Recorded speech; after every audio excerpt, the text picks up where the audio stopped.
him. It's Jesse Jackson. Sorry, I'm not available.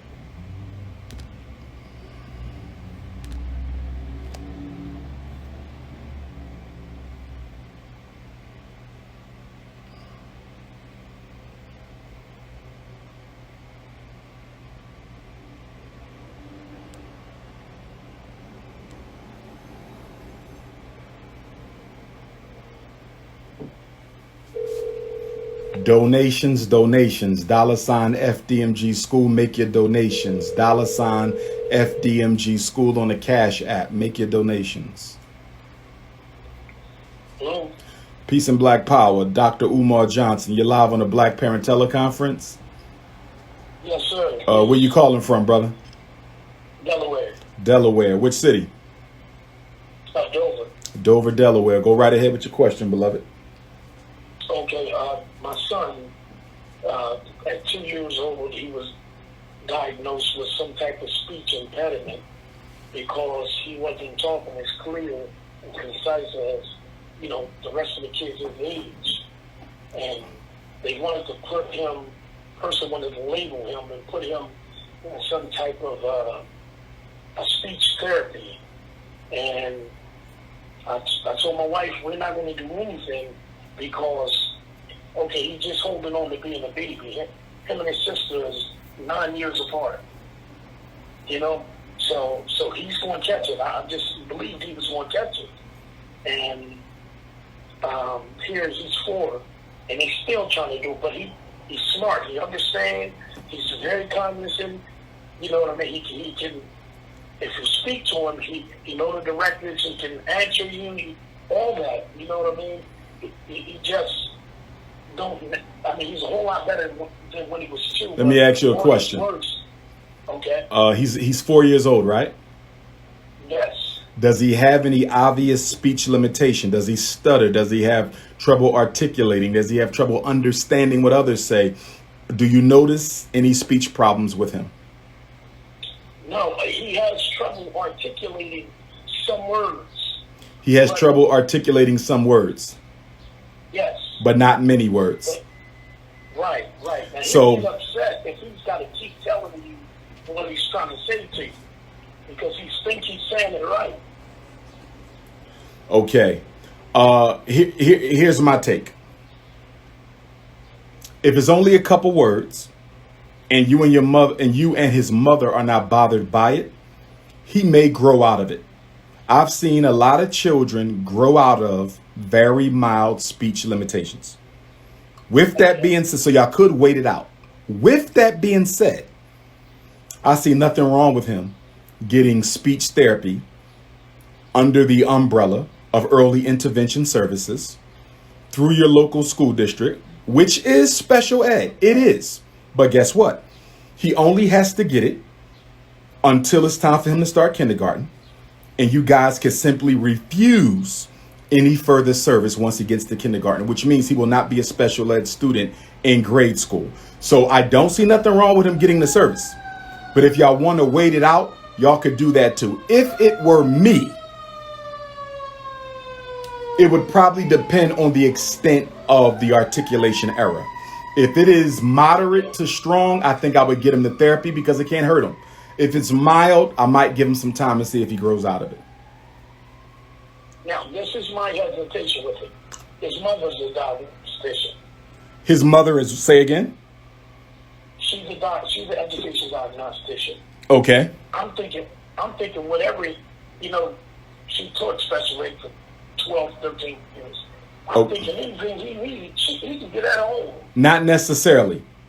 I'm also an educational diagnostician. And we're not speech pathologists. Right.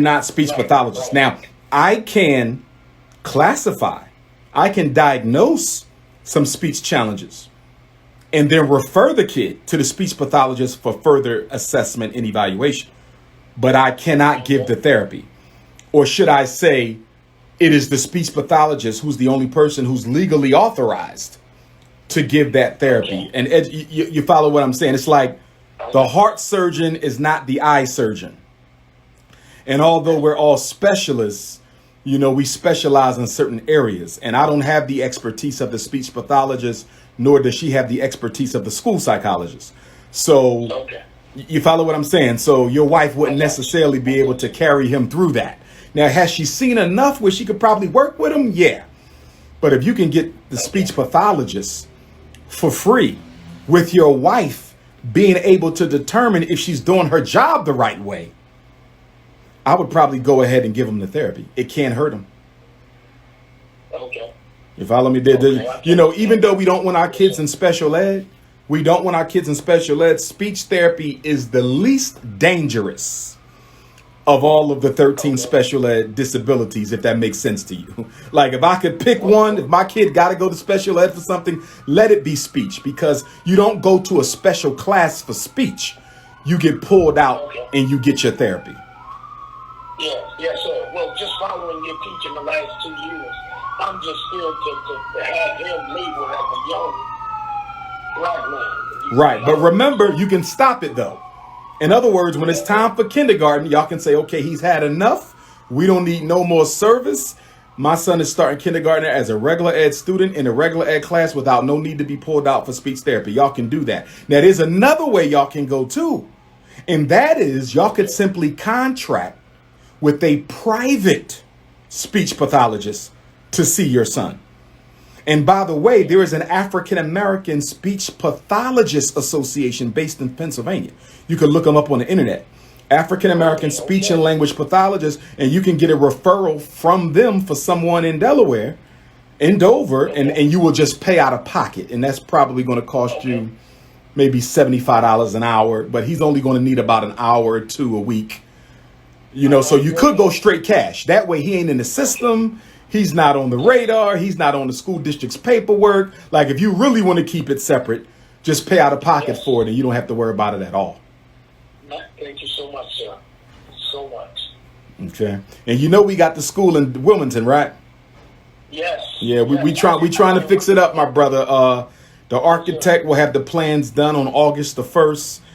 And God willing, we'll have enough money in our reserve to start paying for some of these renovations to the small school. We got 2 of them, but we're going to focus on the small school first. We want to support it. Oh, man, I appreciate the love, brother. I appreciate the love. If y'all haven't made a donation, please make a donation. We could use every penny you can give. Absolutely. Appreciate you, brother. But you got my number, so if you ever got to hit me in the future, please do. But it sounds like you want to just go ahead and pay for somebody privately, so that stays between you and them, and they accountable to you, not the school district. Absolutely. Got you. Okay, my brother. Be safe. All right now. God bless.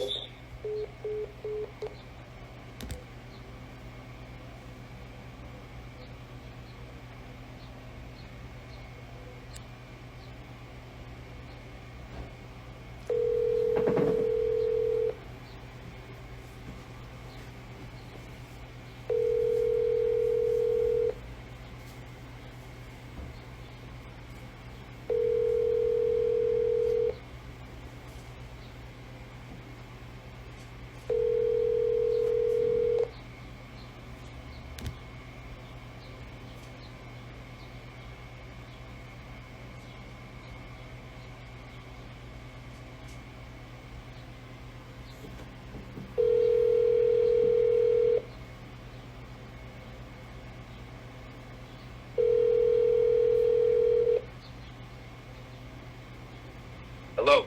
Peace and Black Power. You're live with Dr. Umar in the Black Parent Teleconference. Where you calling from, my brother? What's going on, Brother Umar? So I was calling. Where you calling from? Where you calling from? Calling from East Oakland, California. East Oakland, California. The Bay Area. Birthplace of the Black Panther Party. Go right ahead, brother. Yes, sir.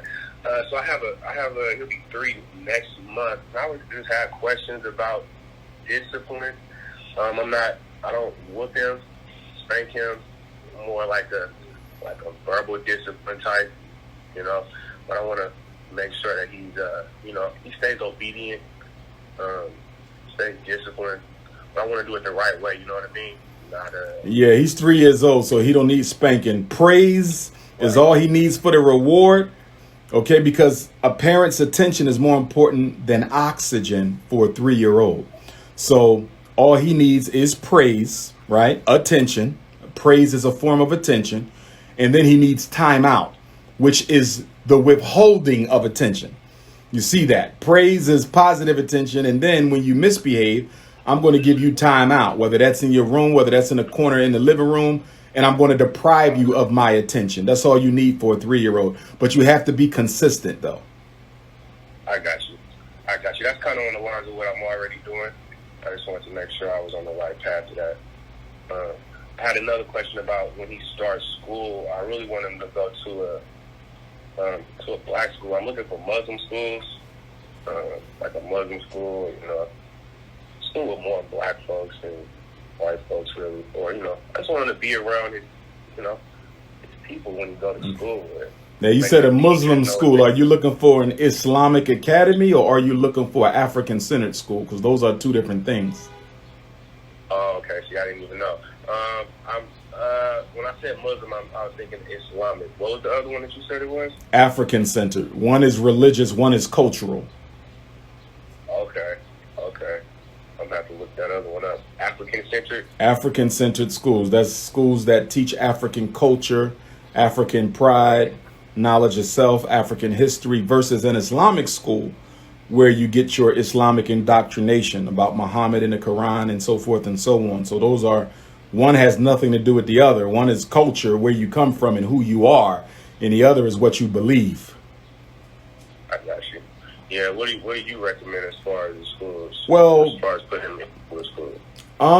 You guys might actually have a black homeschool network out there in Oakland. Have you looked into that? Not yet. But I'd be surprised if y'all didn't have one. In fact, if you text me tomorrow, there's some people I know in Oakland who I can text and ask them if they know of any homeschool networks, because you might just be able to sign him up to be part of a homeschool network where you have other parents who can teach him, and then you can also join in and assist as well. So they work together for the education of their children. And you guys may even also have an independent school out there. I know some people I can ask for you, though. So if you text me tomorrow, I'll just say I'm the brother who called asking about independent schools for my son, and I'll call around and see what I can find for you. Hell yeah! So do you how do you feel about?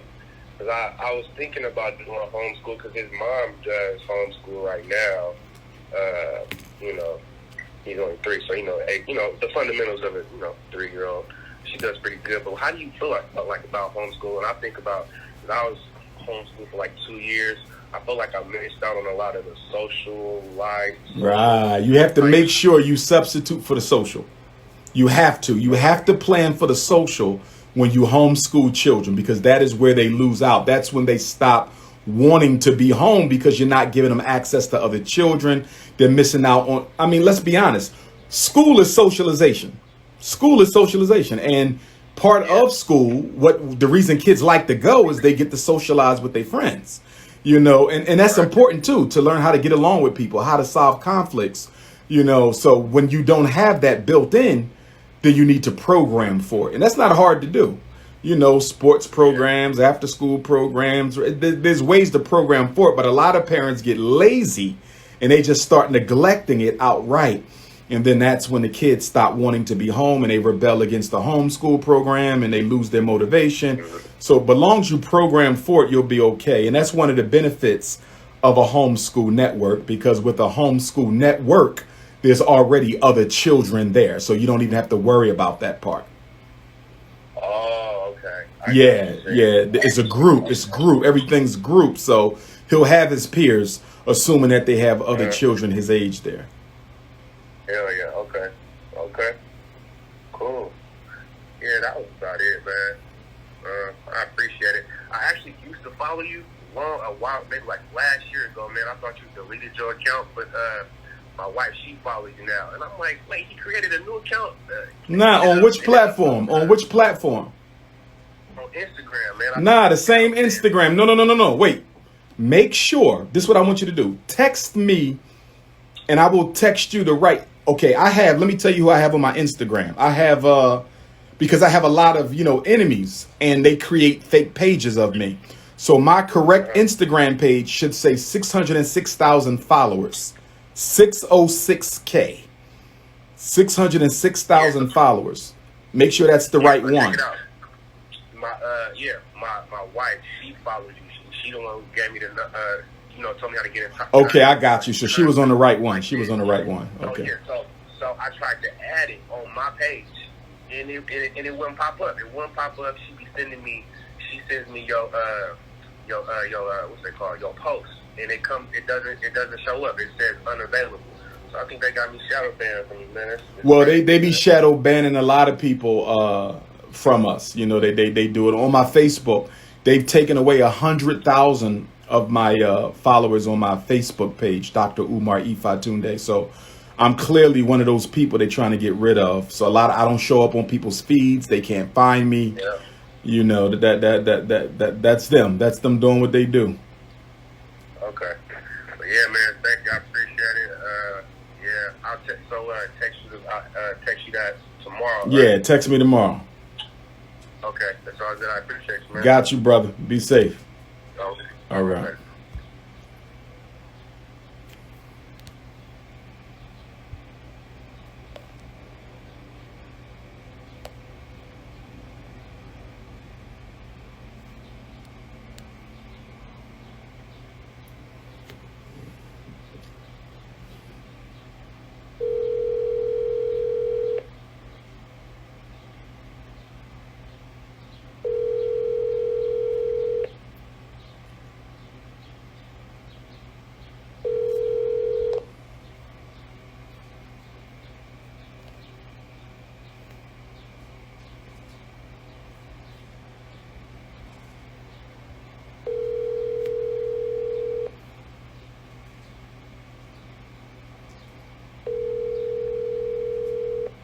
Hello.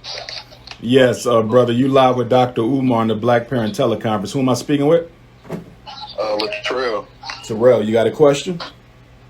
Actually, I do. So my little brother, he had this little summer program, and they wanted him to take a survey.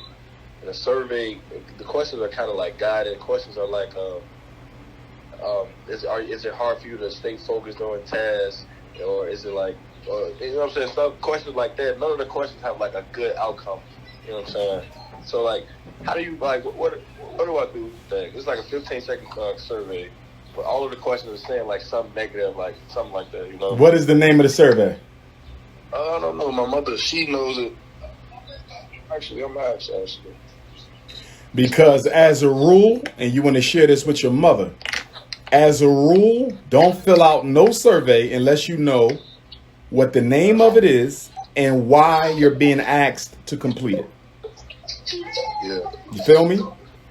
Yeah. I would not give that back to the school. They're going to tell me what this is for, because they could be trying to, that could be an emotional disturbance scale. That could be anything. So y'all should not give that back. I would not return it. And I would ask them, what is this and why was he given this? And why wasn't his parent told about this? Yeah, because I want to know how many parents actually going to fill that survey out. Exactly. That's another question. And you know what else they do? I'm going to tell you what I think is going on. And where you based at, my brother? Where you calling from? I'm from Chicago. Yeah, Chicago, Illinois. I'll be there September 18th for my 10-year anniversary, Chicago anniversary. But you know, they see our kids as a bunch of research monkeys. And so what happens is a lot of the universities create contracts with the school districts. Right. And the school districts give them access to our children without our permission to do research studies. You follow what I'm saying? Yeah. So that form that your little brother was given could possibly be part of a research study that some university is doing on black boys. And that's why I don't need to fill it out. But I would find out what this was, because if they gave him something without parent permission as part of a research study, that's illegal. And people need to get fired. And the news media needs to be called to do a story on that, if that's the case. Normally when they be coming home with surveys, that normally means they're using our kids as a research monkey. So make sure y'all check into that. For sure. Hold on. I think my mother knows what the survey is about. I'm gonna ask her now.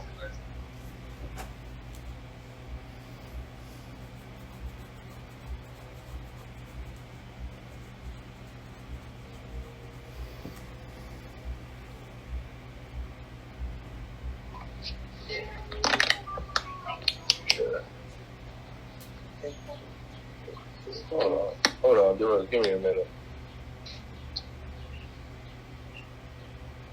Oh yeah, she has it right here. Yeah. So one of the questions I have a hard time returning to task. I have a hard time returning to a task if I am interrupted while doing it. I have a hard time staying on task. That sounds like an ADHD scale. But the question is, why did they give him that? Because did your mother sign permission for him to be evaluated? Oh, no. Because if she ain't signed permission for him to be evaluated, they should not be giving him an ADHD scale. That's illegal. That can only be given as part of a psychological evaluation. That's what I do as a school psychologist. You don't just give that to a kid unless it's part of an evaluation. Something is fishy. It could still be a research monkey scheme. It could still be a university study, but y'all need to find out what's going on, my brother. For sure, yeah, because it's pretty much the... How many questions total? I want to say, what is it, like 15 questions? You know what else you can do, brother? What? Take a picture of it and text it to my phone, and I'll respond to it later. Actually, I'll do that. You got me? Take a picture, make sure you get the whole thing and both sides, and text it to me, and I'll respond to it later. Okay, for sure. Got you? I appreciate it, bro. Got you, brother. No problem. All right. Out there doing research on our babies.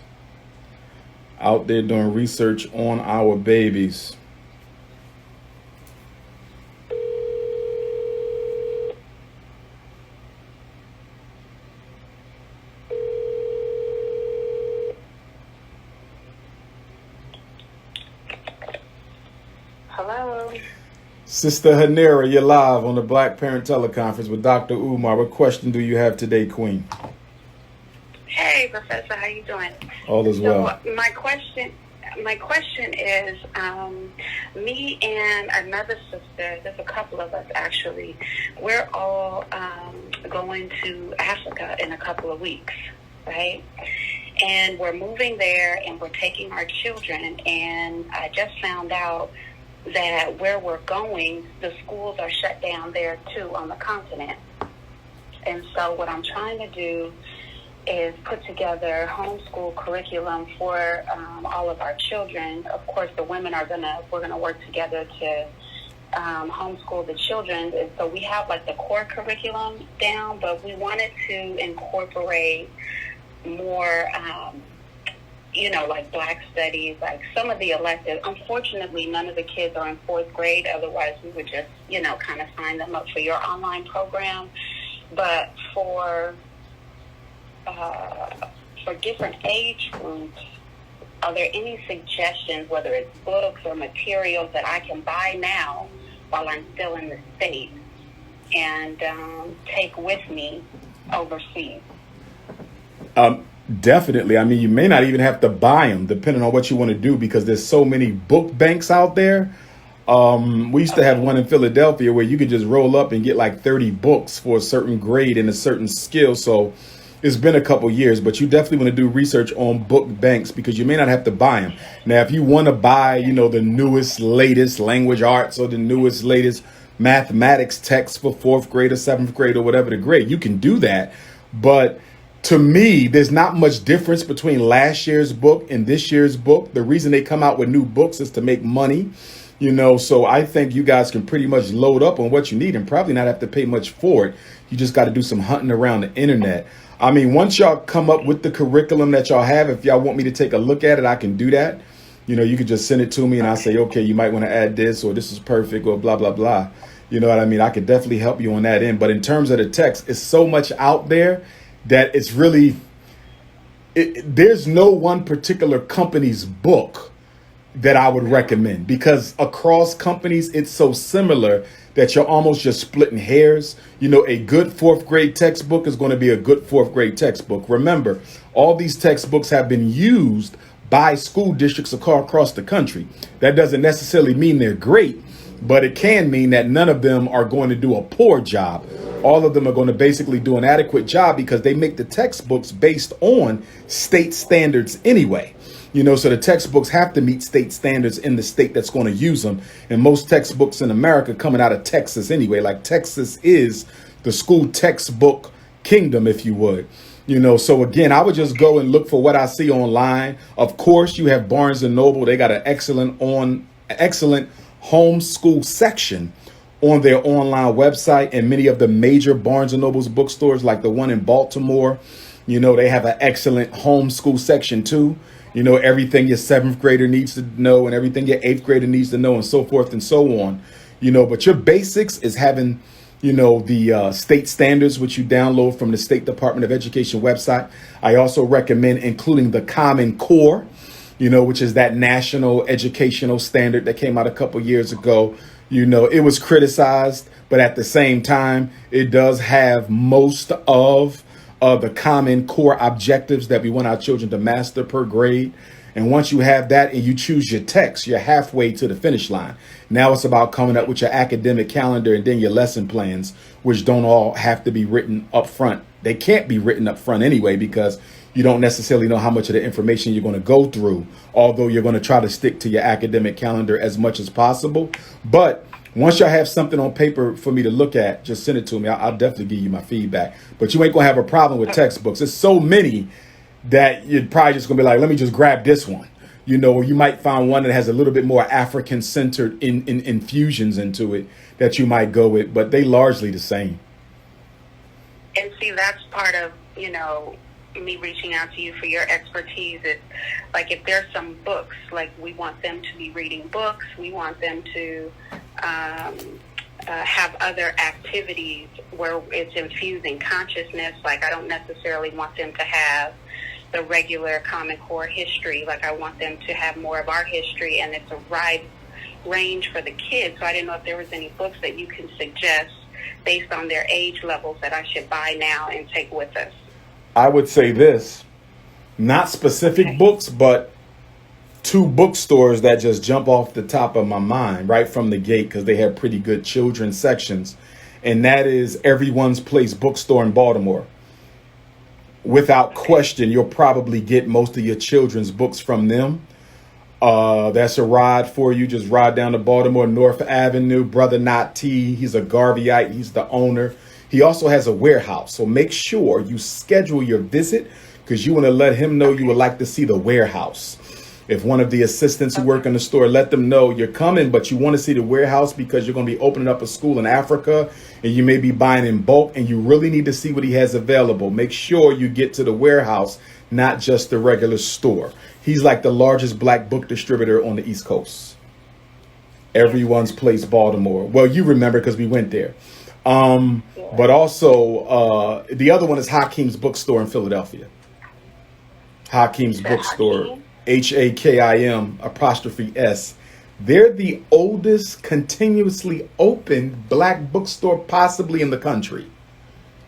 Hakim's Bookstore, yeah, on 52nd Street, right off of 52nd and Market in West Philadelphia. Can't miss them. They both have websites, but I don't think all of their material is on their website, which is why I think you should call them. Okay, I'll do that. I know for a fact Everyone's Place don't have everything, because his warehouse is huge and you got to get into that warehouse to see the treasures. Okay, I didn't even know they had a warehouse.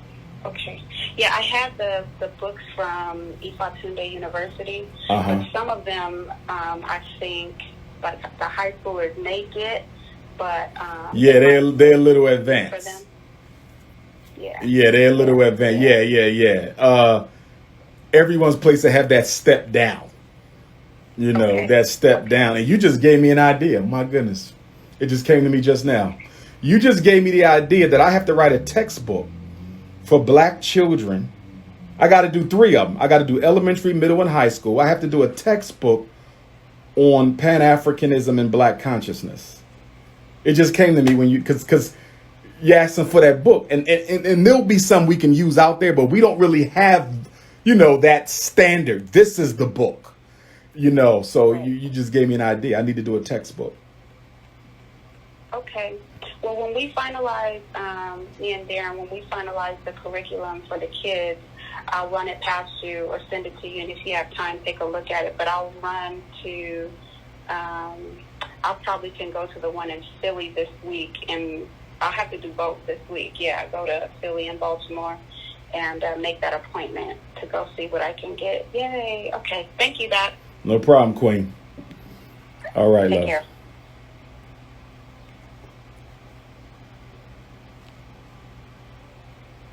My son is mixed. I have a black wife. That means you're a white male. I am white, Mr. Umar. Where can I enroll for the 4th grade school? I have not made my decision yet. I will not. I'm giving myself till August the 3rd, which is the full moon. The next full moon, which I believe will be in Aquarius, although we're in Leo season. I've given myself till August the 3rd to decide if I'm going to do the 4th grade classroom. For those of you who haven't heard, I am considering doing a 4th grade online homeschool for 30 to 40 black boys. They can live anywhere in the world, but they must understand English. And it will operate 3 days a week for 6 hours on those 3 days. So 18 hours a week.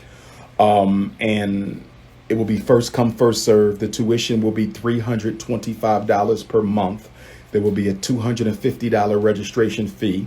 Parents will be responsible for all textbooks. There will be report cards. There will be interim reports. There will be assessments.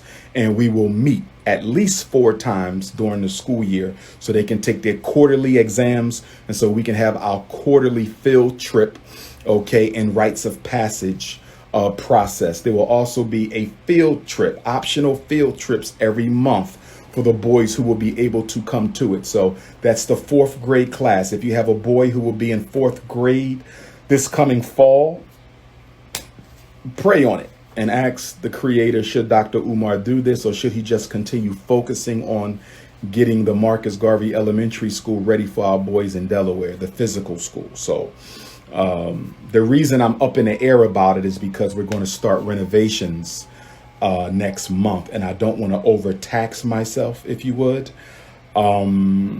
because the FDMG thing, it's kind of stressful because you got to coordinate, and people try to take advantage of you, and people try to burn you down, and all kind of stuff. So it's just a lot. So I don't want to overtax myself, but so I'm in the middle. I'm still in the middle. I think about it every day, and if you have an opinion, text me your opinion. Okay. So that's that. August 3rd will be the decision. Class will begin in September to June. 4th grade boys only, no girls. They cannot have any intellectual disabilities, okay? They cannot be, not at this time. No intellectual disabilities. Autism might be okay, unless it's severe autism, or if it is a autism / intellectual disability situation like that. All right. What do we got here? I'm going to take another question. Let me go back. It looks like Facebook has the most coons today. Shout out to my supporters on Facebook who battling the coons for you, brother. I appreciate y'all. But clearly it looks like most of the coons gravitated to Facebook today. Couple coons on Instagram, but most of the coons today are on Facebook. Let me take another question. I'm a white woman. Am I allowed to call? Yes. If you have a black child.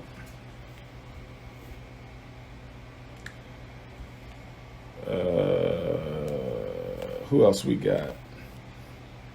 Question. Donate. Have you donated to the school today? We need that money, brothers and sisters. We got to replace those air conditioners on that roof. We got to replace those air conditioners on that roof. We got to get that electric redone. We got to get the roof fixed. Plumbing, HVAC, school security alarm. The fire company has to approve the school security, the sprinkler system. Then we got to pay the architect to go in and patch up all the holes that the electrician and the plumbers and the HVACs and the sprinkler people put in there. So we need them donations, family. $ FDMG school, $ FDMG school. Get on your Cash app, $ FDMG school. Appreciate y'all on Facebook for handling my coons. My Facebook supporters is doing a good job knocking out the coons today. I appreciate y'all.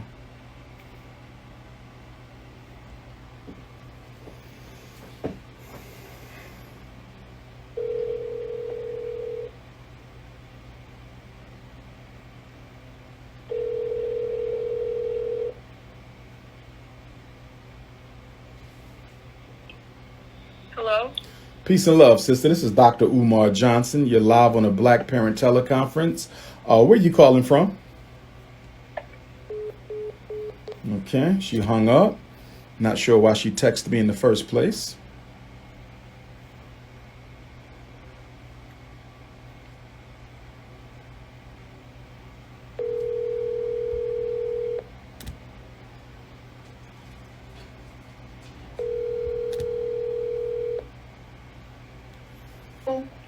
Peace and Black Power. This is Dr. Umar Johnson. Who am I speaking with?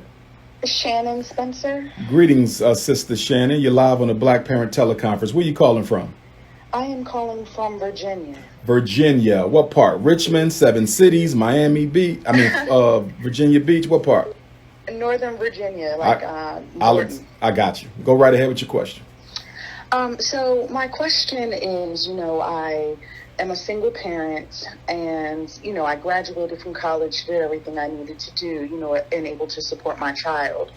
And the focus here in my home has always been education with her. She's 4 years old, and I'm finding that now she's at a level to where she really needs to be in school. And some of the challenges that I've met, I'm kind of in a catch-22 and really needing your advice, because I'm being told that in order to get her into the school system, I have to quit my job in order to qualify. Well, if I quit my job, then how am I going to support my child? That's number one. And then two, outside of the bookstores you recommended earlier, what can I do in order to, ensure that she stays ahead of the ball game here educationally? What can I do? I'm kind of at a crossroads here. And she's 4 years old. She's 4 years old. She's fluent in Spanish. I mean, the girl, she scares me sometimes. She just catches on to things, and she needs to be in a classroom in an advanced setting. And my worry is, if I put her and throw her into a daycare, boredom is going to set in, and when boredom kicks in, then kids may start to act out. And so I'm just really curious of your guidance on what to do. So right now you're teaching her at home? Yes, sir. Especially due to COVID. Yes, sir. Especially due to the COVID. Okay. Well, it sounds like she's already doing excellent when it comes to her language development. But remember, at that age, that 3 to 7 is when they soak up everything. So in addition to the language and the reading, because I'm pretty sure you guys are reading a lot, you also want to start introducing her all of the fact sets of factual information that she's going to need throughout her life. You could potentially introduce the timetables, all of her numbers, letters, sizes, shapes, countries, continents, any bones of the body, parts of the brain, any type of factual set of information that will benefit her throughout her life. Because at that age, they remember it all. Ancestors, relatives' names, important dates in Black history, any factual set of information that you would like your daughter to master and have encoded into her long-term memory, now's the time to give it to her. Now's the time to give it to her. And it's really interesting because I work at this museum, so I take my daughter with me as well. And so she's just, soaking up all the stuff at the museum. Oh, wow. But wow. The school system has told me, and I focus on, Blacks in the military at the Army Museum that I work at. I still owe you a visit, too. I ain't forgot you. You do owe me a visit. But one of the things that is really becoming an issue, and I'm very curious your thoughts, I make too much, right? So I don't qualify for the Head Start to get her into school. What is your thought on that, about the state pretty much saying, hey, if you want to get her into school now, you need to quit in order to qualify? How do you even combat that? Or is that just something I'm going to have to suck up? It's kind of tough, but I'll tell you this, though. Because Head Start is federal dollars, I would write a letter to my U.S. rep. I would write a letter to my U.S. rep, and I would write a letter to my U.S. senator. And I would see if they could get me in. Say, listen, I voted for you, because they have no way of knowing you didn't. I voted for you, and I really need my daughter in this Head Start program. They say I make too much, but it's not enough for me. Is it any way you could get me in that program? They can make one phone call and get your daughter in there. One phone call. I'm gonna do one that. phone call. And if that doesn't work, although I'm pretty sure it will, if that doesn't work, then we have to look at getting her early admission to kindergarten. So you may have to start looking up the early admissions policy in your school district for kindergarten, because in case you'll be a little younger than the age at which they generally accept kindergartners. Let's say she's going to be a couple months or under 5.6 or 5.8 years old, whatever they ask for. Then some districts have a early admissions policy where you're given a test. And if you score high enough on that test, they'll let you start kindergarten. She scored off the charts on that test. They said she should be put into the first grade. So that's the issue that I'm. So let me ask you this then. Should she be, well, we're going to be home anyway because of COVID, but should we be, it sounds like she should be getting ready for kindergarten now then. Yeah. In other words, it doesn't even sound like Head Start should be the goal. It sounds like we need to be going straight for school now. Yeah, they keep on pushing me back to Head Start. So it's kind of like a catch-22 for me. So I go in there and I fight, and I'm like, look, these are her scores. She's testing on a first grade level at the age of 4. What should I do? And they're like, oh, get her in Head Start. And I'm like, that doesn't make sense. That's actually counterproductive here if you're telling me she scored at such a higher level. So it sounds like I'm just going to have to be proactive and write letters and see what I can do to get her into school and not take the answer no is what I'm hearing. Yeah, don't take the answer no. The other thing I would do, call the state, contact the State Department of Education and ask them, what is the state law on early admission to kindergarten? And if they say they don't have one, then ask them, what are school districts allowed to do for students whose parents want them admitted before they reach the age that school district policy allows them to begin kindergarten? Have that conversation with the state and see what they tell you, because the state might straight up tell you, our law says as long as they're, at least 4.5, blah, blah, blah. And if they score high enough on blah, blah, blah, they can start. So get the state law, because school districts like to lie because they don't like to give you the opportunity. No, I appreciate that. Thank you so much. I'm going to do that. And I'm going to be in touch with you, too. Let me ask you something about your museum. How large is it? And let me tell you why I'm asking you that. My book will be coming out next month, and I'm going to be doing some book signing tours. So I'm not looking for large spaces because, as you know, due to COVID, you can only have so many people in there anyway. Mm-hmm. But, maybe we could even do a book signing there to bring some attention to the museum, only if you think that's a good fit. That's why I was asking about the size. I mean, I think it's a great fit, especially given the climate of the country. The Army is really reaching out, to try to, build a bridge. And though the museum is large, like it's Smithsonian large, it's not a part of the Smithsonian, but it is large. Oh, wow. We do have a very nice sized bookstore that I think like that type of thing would be great. So yeah, definitely reach out, because I think it would be incredible to have you down, and a lot of, soldiers on Fort Belvoir, definitely follow you. So I think that would be the great place for you to connect with a lot of people down here. And that museum, is that dedicated to African Americans who've served in the armed forces? So that's tough. So no, not 100%. It's the story of the Army, but there are sections, just like the Nisei soldiers and different other things that have happened throughout, U.S. history. So there are highlights of Blacks who have served in the military. Okay. But it's not primarily focused. So that's why I said anything to kind of shed light and educate and just kind of bring awareness to all that people have done, I'm all for. So I would love to have you out to, we'll make that happen. And is it part of the whole federal museum family down there in D.C., or is it separate from that Smithsonian? Completely separate. Okay. It's completely separate. So it's the Army. We just, there's a fundraising side, and then it's the Army that actually runs it. So yeah, we would love to have you just, to speak to, soldiers that can relate. Why not? Right. Right. Do it for everyone else. So it would be great. Got you. Okay. I'm going to definitely be in touch. And keep me posted on that early admissions piece, because I had a parent in Philadelphia, I never forget it, where the school told her no, the principal told her no, and it wasn't until she went up to the school board, and then the school board said, no, we do have early admissions testing here in the school district of Philadelphia. That's why you cannot start with the school district. That's why I want you to start with the state and see what the state says first, and then come back to the district. Absolutely. I appreciate it, sir. Thank you. Okay, Queen. Take care now. All right. You too. God bless.